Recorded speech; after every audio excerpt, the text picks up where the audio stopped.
வஞ்சிக்கின்ற செயலை, ஆசிரியர்கள் அரசு ஊழியர்கள் முதுகில் குத்துகின்ற இந்த நம்பிக்கை துரோக செயலை இன்று தமிழகம் முழுவதிலும் இருக்கக்கூடிய ஜாக்டோஜியா அமைப்பினர் மாவட்ட வாரியாக இந்த அரசாங்கத்தை கண்டித்து நாங்கள் ஆர்ப்பாட்டத்தை நடத்தி கொண்டிருக்கிறோம்.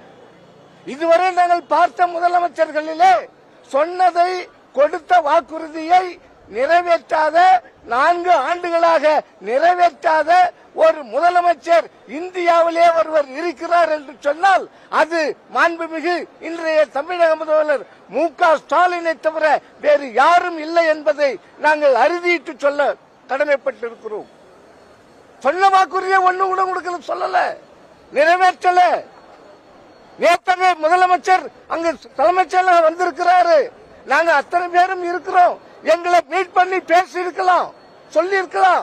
ஆகவே எங்களை பேசுவதற்கு, எங்களை சந்திப்பதற்கு அந்த முதலமைச்சருக்கு மனம் இல்லை. அவருக்கு எங்களை உதாசீனப்படுத்துவதில் தான் அவர் உச்சகட்டமாக நினைத்துக் கொண்டிருக்கிறார். ஆகவே இந்த கோரிக்கைகளை கண்டிப்பாக நாங்கள் வென்றெடுக்க முடியும். இன்று தமிழ்நாடு கொந்தளிப்பில் இருக்கிறது. ஆசிரியர்கள் அரசு ஊழியர்களும் கொந்தளிப்பில் இருக்கிறார்கள். நீங்கள் ஏமாற்றினால் கண்டிப்பாக 2026 நீங்கள் ஏமாறுவீர்கள். இதை எழுதி வைத்துக் கொள்ளுங்கள்.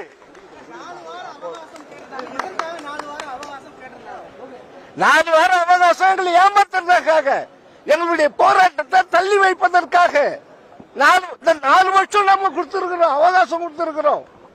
ஆகவே 4 வார அவகாசம் என்பது முழுக்க எங்களுடைய போராட்ட உணர்வை மழுங்கடிப்பதற்காக, ஆசிரியர் அரசு ஊழியர் ஜாக்டோஜியோ சங்கத்தில் பிளவை உண்டாக்குவதற்காக, அதன் மூலமாக அவர்கள் அந்த மீன் பிடிப்பதற்காக எங்களை பிளவுபடுத்தி அவர்கள் ஆதாயம் பெறுவதற்காக இந்த தவறான போக்கை அவர்கள் செய்து கொண்டிருக்கிறார்கள். ஆகவே எங்களை இனியும் நீங்கள் ஏமாற்ற நினைக்கிறீர்கள், ஏமாற்ற தொடங்கிவிட்டீர்கள் என்பதை தமிழகத்தில் இருக்கக்கூடிய பல்லாயிரக்கணக்கான